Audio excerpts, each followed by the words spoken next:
Howdy folks, Damian Turner coming at you again with Turner Tuesday Tips. So today we're going to talk about 3 of the different types of bits that I'm familiar with that I have used pretty much all my life since I've been in this horse deal. First, we're going to start off with your basic snaffle bit.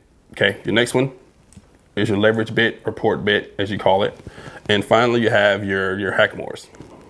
Let's begin by talking about your basic snaffle bit. Okay, there are 4 different snaffle bits that you can choose from. This one right here, which you would call a D-ring. Why? Is because if you can see, if you look at it, kind of pulls like the letter D around, kind of self-explanatory with that one. This snaffle bit is what you want to call an O-ring. And why? It's kind of a free spinning. See, it moves right here, you know, and also, as you can see, the snaffle shaped like an O. The other 2 you can have, it's either your egg bit, which is kind of a more of a smaller, but shaped kind of like an oval, like an egg. And then also you have your port, kind of a cheek, and it has like little prongs up the side that kind of holds it in place whenever you put it in your horse's mouth. So just to give you a little demonstration about these bits, these are what you would consider a direct pressure or direct pull. And the reason why I say that is because, as you can see right here on my rig, the reins are attached directly to the O-ring, and so that therefore it gives you direct pressure to your horse's mouth instead of like your basic port bit that I will explain here later. Next, let's talk about your port shank / leverage bit. These bits are pretty much, when you say self-explanatory, this is what you say your leverage comes from your port here. You have your middle part that goes inside your horse's mouth, and then you also here you have your port shank or your leverage. When you say leverage, you know your reins attaches here and it goes in your horse's mouth. And once you apply that pressure, you know, you can see that this lifts up and applies either pressure to the roof of that mouth or that tongue, depending on what type of middle section you have on your horse. Kind of to demonstrate what we're talking about, as you see, your leverage bit, here's your ports here, here's your middle section. This one right here actually has a swivel in the middle. And what this swivel does, it helps you with lifting of those shoulders. And we'll talk about that at a later date. As you can see here, your reins attached to the bottom. You know, it gives you your leverage here when you pull and let go. It's going to hit different parts of their mouth. But when you start talking about your leverage bits, this is going to be maybe the second step in advancement once you get past your snaffle.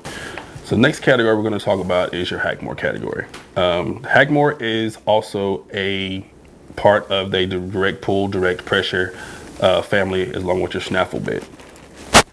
This contraption right here is what you want to call a side pull. This is what I use to start off majority of, if not all, my younger horses. The reason being because this is really low in severity. You have your rawhide nose strap and your leather chin strap that goes obviously around their nose and under their chin, and also your reins attached directly to these rings here. And what it does is that once you apply any type of pressure, it kind of just puts just a little bit of pressure on the side of those cheeks, and it helps you release and give. That's why you call this pretty much a side pull. It's really self-explanatory contraption. You know, reins here, pull left, pull right, and here's what you have. And also with the Hackamores, as you'll see here as we go on, there's no particular piece that goes into their mouth at all. This just covers around their nose and the bottom of their chin. Next we have is what you would call a mechanical Hackamore. So this is where it gets a little tricky. This particular Hackamore does have the leverage ports to it. As you can see, is my previous one here, the side pull. You don't see any type of bars, any type of ports. It's pretty much a direct pull.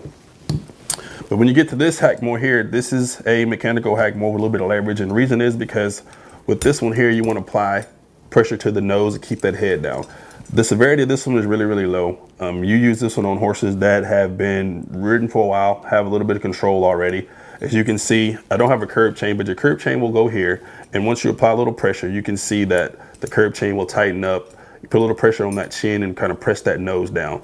And so with this particular Hackamore, yes, I did say that most of them are direct pull, but this one right here, as you looked at the mechanical portions of it, this would be considered a leverage slash, you know, port or curved Hackamore. So next we have this beautiful contraption, which in Texas we call a Bosel. Some people call it Bosel. This is the traditional Hackamore. What this is that you see this completely rawhide nose band that goes into my Makati reins here. You can see this thing fits over their nose, and it's going to be in that direct pull family, as we talked about previously. You know, here's your reins down here. You know, direct pull, straight, put pressure. You come down and put pressure on the nose. There's no pressure really put on the sides of the mouth. All the pressure here is from the top and the bottom. And I use this when I've had horses that have pretty much graduated to advanced. I'll start off with the snaffle, I'll go to my leverage bit, then I'll go to mechanical hackamore, and then this is my final approach is when I go to my Bosal. Once again, folks, thank you for tuning in. As we all know, there are so many different types of bit, types of styles, types of setups that you can use. These are 3 of the types that I use and just a couple of setups that I demonstrated. If there's any questions that you have about any of these bits, any type of style of bit, please feel free to email me. My email will be right here below. And once again, like I said, be careful, stay safe, and thank you for tuning in. I'll see you next Tuesday.